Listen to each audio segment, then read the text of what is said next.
Nizamabad DSC ఉపాధ్యాయుల నియామకంలో తప్పుల తడక.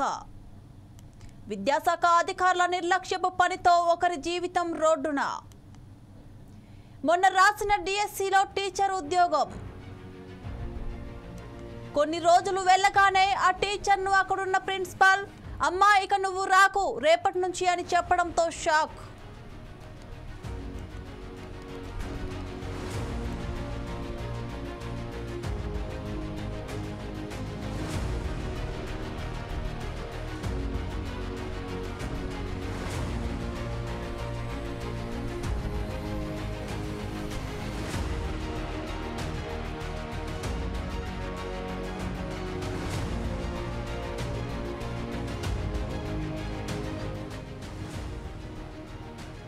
ఇక డీటెయిల్స్ చూస్తే ప్రభుత్వ అధికారుల లీలలు ఎలా ఉంటాయంటే ఒక్కోసారి ఉన్నది లేనట్లు లేనిది ఉన్నట్లు చూపించడానికి వెనుకాడరు. ఇలాంటి తప్పిదమే నిజామాబాద్ జిల్లాలో చోటు చేసుకుంది. ప్రభుత్వం ఎంతో ప్రతిష్టాత్మకంగా చేపట్టిన ఉపాధ్యాయ నియామకాల్లో తప్పులు జరగకుండా చూడాల్సిన అధికారులే తప్పులు చేశారు. ఉద్యోగం వచ్చిందని సంతోషపడ్డ ఒకరి జీవితం అధికారుల నిర్లక్ష్యం కారణంగా రోడ్డున పడింది.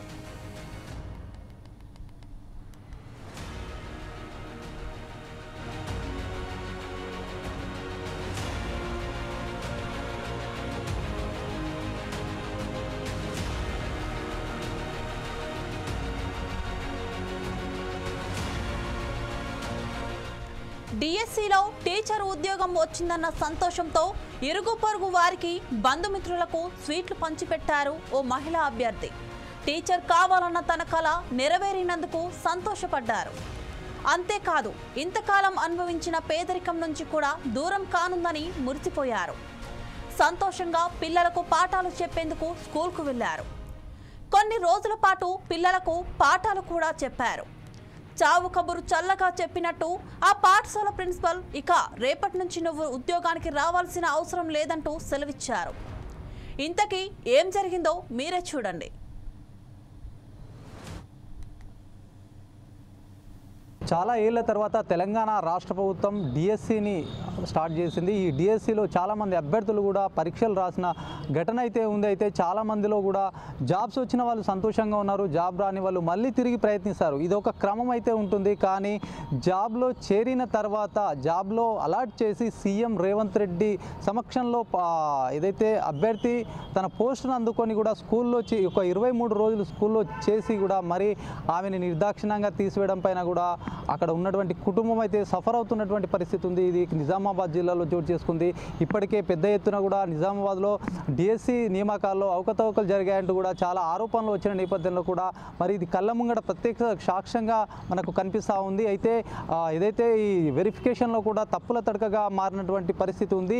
రాని వాళ్ళని కూడా ఏదైతే అభ్యర్థులు ఎంట్రీ చేసే క్రమంలో కూడా అవకతవకలు జరిగినట్టు కూడా స్పష్టంగా తెలుస్తూ ఉంది. మరి ఇక్కడ అభ్యర్థి ఉన్నారు, లావణ్య ఉన్నారు, నిజామాబాద్ జిల్లాకు చెందినటువంటి లావణ్య. అసలు ఏం జరిగింది, ఎందుకు ఇలా సఫర్ అవుతుంది? ఈమె ఇప్పటికే డిఓ గారి దృష్టికి తీసుకెళ్లారు, కలెక్టర్ దృష్టికి తీసుకెళ్లారు, హైకోర్టు మెట్లెక్కినటువంటి పరిస్థితి ఉంది. మరి ఈమెకు న్యాయం జరుగుతుందా, ఏం సమస్య అనేది మనం ప్రత్యక్షంగా మాట్లాడి ఒకసారి ప్రయత్నం చేద్దాం. అమ్మ చెప్పండి, మీరు ఇప్పుడు మొన్న డిఎస్సి రాశారు, డిఎస్సి రాసిన తర్వాత మీకు జాబ్ వచ్చిందా? ఆ జాబ్ వచ్చిన తర్వాత అసలు ఏం జరిగింది ఒకసారి క్లుప్తంగా చెప్పండి. నా పేరు లావణ్య. నాకు డిఎస్సిలో హెచ్జిటి తెలుగు మీడియంలో ఎంపీపీఎస్ వడ్డేరా కాలనీలో జాబ్ ఇచ్చారు. 23 డేస్ నేను వర్క్ చేసిన. అక్కడనే దుబ్బాకలో రెంటుకుంటూ ఓసీ కాల్ నుంచి 2 కిలోమీటర్స్ దూరం ఉంటుంది. అక్కడ నుంచి నేను డైలీ నడుచుకుంటూ వెళ్ళి స్కూల్కి వెళ్తున్నాను. ఫ్రైడే రోజు నేను సెకండ్ సాటర్డే ఉందని ఫ్రైడే రోజు డ్యూటీ వేసుకొని మా ఇంటికి వెళ్ళిన సెకండ్ సాటర్డే ఉందని. సెకండ్ సాటర్డే రోజు మేడం కాల్ చేసి, HM madam, complex madam call చేసి ఒకసారి ఇంటికి రామ్మని పిలిచింది. ఎందుకు మేడం అంటే ఒకసారి రానని చెప్తా అన్నది. మేడం ఇంటికి వెళ్ళేసరికంటే మేడం ఏమని చెప్పింది, సడన్లీ అమ్మ నీకు టర్మినేట్ లెటర్ ఇస్తున్నామని చెప్పేసింది. ఏమైంది మేడం, నేనేం తప్పు చేసిన మేడం, ఎందుకు నాకు టర్మినేట్ లెటర్ ఇస్తున్నారు మేడం, జాబ్లో నుంచి తీసేస్తున్నామని చెప్పేసిండు డైరెక్ట్. అంటే మేడం నేను ఇప్పుడు స్కూల్కి వెళ్ళొద్దా మేడం అని నేను మేడంకి అడిగిన. అంతే కదా మరి ఇప్పుడు నీకు జాబ్లోకి వెళ్ళి తీసేసిండ్రు, నీ ప్లేస్లో వేరే వాళ్ళు వస్తారు, ఇప్పుడు నువ్వు స్కూల్కి వెళ్ళొద్దని చెప్పింది మేడం. మేడం ఎందుకు వెళ్ళొద్దు మేడం, నేనేం తప్పు చేసిన, నన్ను ఎట్లా తీసేస్తారు మేడం జాబ్లోకి వెళ్ళి, నా తప్పేంది అంటే, నీ తప్పేం లేదమ్మా, అధికారుల తప్పు వల్ల ఇలా అయింది, 125 ర్యాంకర్ ఉన్నారంట, వెరిఫికేషన్కి ఆమె రాలేదని నీకు ఇచ్చిందంట, ఆమె వచ్చిందని ఇప్పుడు తర్వాత తెలుసుకొని నీ జాబ్ తీసేస్తున్నారు అని చెప్పింది. మేడం ఇట్లా జాబ్ ఇచ్చిన తర్వాత తీసేయడం ఏంది మేడం, 23 డేస్ వర్క్ చేసిన తర్వాత మీరు జాబ్లోకి వెళ్ళి తీసేస్తా అంటే నా పరిస్థితి ఏంటి అని నేను మేడంకి అడిగిన. అయితే అమ్మ అది నాకేం తెలియదు అమ్మ, నాకు ఎంఈఓ సార్ లెటర్ ఇవ్వమన్నాడు, నేను ఇస్తున్నా, ఎంఈఓ సార్కి డిఓ సార్ నుంచి వచ్చిందంట అని చెప్పింది మేడం. ఇప్పుడు మీరు సడన్లీ టర్మినేట్ లెటర్ ఇస్తే ఇది తీసుకోపోయి నేను ఏం చేసుకోవాలి మేడం, ఇప్పుడు నేను నా పరిస్థితి ఏందని అడిగిన మేడంకి. అయితే నువ్వు వెళ్ళి డిఓ సార్ని కలవమ్మా అని చెప్పింది మేడం. కలిసినాం, డిఓ సార్ని చాలాసార్లు కలిసినాం, కలెక్టర్ సార్ని కూడా చాలాసార్లు కలిసినాం. డిఓ సార్ అయితే ఇప్పుడు నేనేం చేయలేనమ్మా, నెక్స్ట్ డిఎస్సికి ప్రిపేర్గా, ఇంకెందుకు టైం వేస్ట్ చేసుకుంటే ఎందుకు తిరుగుతావు, నెక్స్ట్ డిఎస్సికి ప్రిపేర్గా అని చెప్తున్నాడు డిఓ సార్. ఇక్కడ డిఎస్సిలో రాశారు, మీకు జాబ్ వచ్చింది, మీరు చేశారు, మళ్ళీ తర్వాత నెక్స్ట్ డిఎస్సికి ప్రిపేర్ కావడం అసలు ఏంటి, ఎందుకు ఇట్లా చెప్తున్నారు అసలు? అదే చెప్పాల్సిన అవసరం ఏముంది? ఇప్పుడు డిఎస్సి రాసినావు, మీకు జాబ్ వచ్చింది, సీఎం రేవంత్ రెడ్డి గారి చేతుల మీదకి వెళ్ళి మీకు వచ్చింది, పట్టా కూడా తీసుకున్నారు, మీరు జాబ్లో జాయిన్ అయ్యారు, మళ్ళీ ఇంకా నెక్స్ట్ ప్రిపేర్ కావంటే అది ఎవరు చేసిన లోపం, అసలు వాళ్ళు చేసిన లోపంకు మీకెందుకు అట్లా చెప్తున్నారు? అదే సార్, నాకు కూడా అదే అర్థమవుతలేదు సార్, నా తప్పేముంది సార్, మీరు నన్ను ఎట్లా టర్మినేట్ చేస్తారు సార్, టర్మినేట్ చేసి మళ్ళీ డిఎస్సికి ప్రిపేర్ కావమంటే సార్ నేను ఎట్లా ప్రిపేర్ అవుతా సార్, మీరు అసలు నేను ఎట్లా చదవగలుగుతా సార్, నా మైండ్ సెట్ ఎట్లుంటుంది సార్, మీరు ఫస్టే నాకు మీరు పిలిచిండ్రు సార్, మాకు కాల్ చేసి మరి మీకు జాబ్ వచ్చిందని చెప్పి పిలిచి, ఇంత అన్యాయం అయితే ఎక్కడ జరగదు సార్, ఇట్లా జాబ్ ఇచ్చిన తర్వాత సార్ వట్టిగా సార్, గవర్నమెంట్ జాబ్ ఇచ్చిన తర్వాత కూడా మీరు గవర్నమెంట్ జాబ్లోకి వెళ్ళి కూడా తీసేస్తే సార్, ఇప్పుడు మా పరిస్థితి ఏంది సార్, ఇదే ప్లేస్లో పొలిటికల్ వాళ్ళు ఉంటే మీరు ఇట్లనే గవర్నమెంట్ జాబ్ ఇచ్చి తీసేస్తుంటారా సార్, ఇప్పుడు నాకు సపోర్ట్ ఎవరు లేరనే కదా సార్. చాలా ఏళ్ల తర్వాత తెలంగాణ రాష్ట్ర ప్రభుత్వం డిఎస్సిని స్టార్ట్ చేసింది. ఈ డిఎస్సిలో చాలామంది అభ్యర్థులు కూడా పరీక్షలు రాసిన ఘటన అయితే ఉంది. అయితే చాలామంది కూడా జాబ్స్ వచ్చిన వాళ్ళు సంతోషంగా ఉన్నారు, జాబ్ రాని వాళ్ళు మళ్ళీ తిరిగి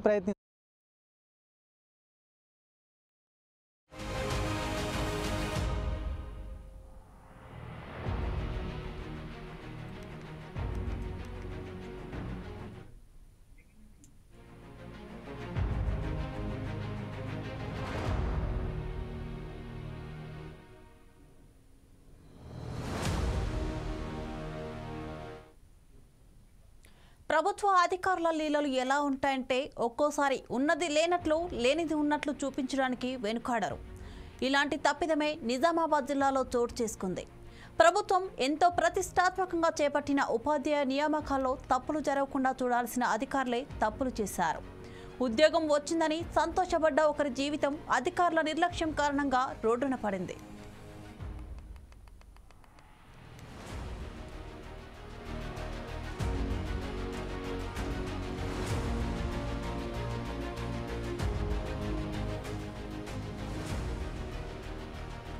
డిఎస్సిలో టీచర్ ఉద్యోగం వచ్చిందన్న సంతోషంతో ఇరుగు పొరుగు వారికి, బంధుమిత్రులకు స్వీట్లు పంచిపెట్టారు ఓ మహిళా అభ్యర్థి.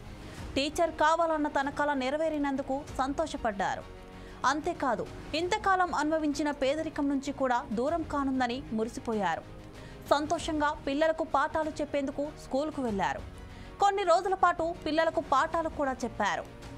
చావు కబురు చల్లగా చెప్పినట్టు ఆ పాఠశాల ప్రిన్సిపల్ ఇక రేపటి నుంచి నువ్వు ఉద్యోగానికి రావాల్సిన అవసరం లేదంటూ సెలవిచ్చారు.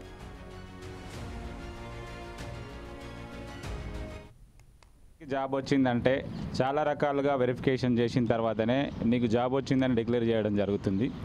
ఇక్కడ ఈ 2024 డిఎస్సిలో కూడా వాళ్ళ సర్టిఫికేట్ వెరిఫికేషన్ కొరకు దాదాపు 5 రోజుల సమయాన్ని కేటాయించడం జరిగింది. 5 రోజుల సమయాన్ని కేటాయించినప్పటికీ కూడా సర్టిఫికేట్ వెరిఫికేషన్లో ఇట్లా పొరపాటు జరిగిందని అధికారులు చెప్పడం మాత్రం దారుణమైన విషయం. ఎందుకంటే మీకు 5 రోజుల టైం ఉంది, 5 రోజుల టైం ఇచ్చినప్పుడు వెరిఫికేషన్కి ఎవరు వచ్చారు, ఎవరు రాలేరు, ఎవరు కరెక్ట్ క్వాలిఫై క్యాండిడేట్లు అని మీరు నిర్ణయించుకోలేకపోతే అది ఏ రకమైన మీ బాధ్యత అనేది ఇక్కడ అర్థమవుతుంది. ఇప్పుడు దీన్ని బట్టి 23 రోజులు ఆమె వర్క్ చేసేటప్పటికి 23 రోజుల తర్వాత మీరు పొరపాటు చేసినామని గుర్తించి అప్పుడు టర్మినేట్ చేస్తున్నామని చెప్పారు. వాస్తవంగా 23 రోజులు వర్క్ చేసిన తర్వాత మీరు పొరపాటు జరిగింది ఎట్లా గుర్తించారు? మాకు తెలిసిన విషయం అయితే అక్కడ అమ్మాయి సర్టిఫికేట్ వెరిఫికేషన్కు రాలేదు కనుకనే తర్వాత ఉన్న ఫర్దర్ క్యాండిడేట్కి మీరు పోస్ట్ ఇచ్చారని మేము భావిస్తాం, ఎవరైనా భావిస్తారు. కానీ 23 రోజులు వర్క్ చేసిన తర్వాత వేరే అమ్మాయి వచ్చి సార్ నాకు మెరిట్లో ఉన్నాను, నా తర్వాత ఉన్న వారికి మీరు జాబ్ ఇచ్చారని అడిగితే మీరు సర్టిఫికేట్ వెరిఫికేషన్ చేయని పక్షంలోనే ఆమెకు జాబ్ ఇచ్చామని చెప్పకుండా ఆమెకు అవును పొరపాటు జరిగింది, మేము మిమ్మల్ని తొలగిస్తున్నామని చెప్పేసి ఆ అమ్మాయిని తొలగించడం, ఆ అమ్మాయిని చేర్చడం మాత్రం ఇది ఏ రకంగా మాకు అనిపిస్తుందంటే అధికారులు డబ్బులు తీసుకొని ఆమెకు జాబ్ ఇచ్చి ఈమెను అంటే సర్టిఫికేట్ వెరిఫికేషన్ రాకున్నా కానీ డబ్బులు తీసుకొని సర్టిఫికేట్ వెరిఫికేషన్కి వచ్చినట్టు మీరు అక్కడ లేని దాన్ని సృష్టించేసి తర్వాత వచ్చిన ఈ అమ్మాయి మీకు పొరపాటు మాది జరిగింది కనుక మిమ్మల్ని తొలగిస్తున్నామని మాత్రం అన్యాయం. ఇది ఎటువంటి పరిస్థితులకు దారితీస్తుందంటే ఈ అమ్మాయి 23 రోజులు పనిచేసినప్పుడు ఆమెకు ఎంప్లాయ్ ఐడి కూడా వచ్చింది. ఆమె సీఎం చేతుల మీదనే మనకు అపాయింట్మెంట్ ఆర్డర్ తీసుకోవడం జరిగింది. నిజానికి ఒక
ఇది వాళ్ళ breaking news. Keep watching 4 Sides TV.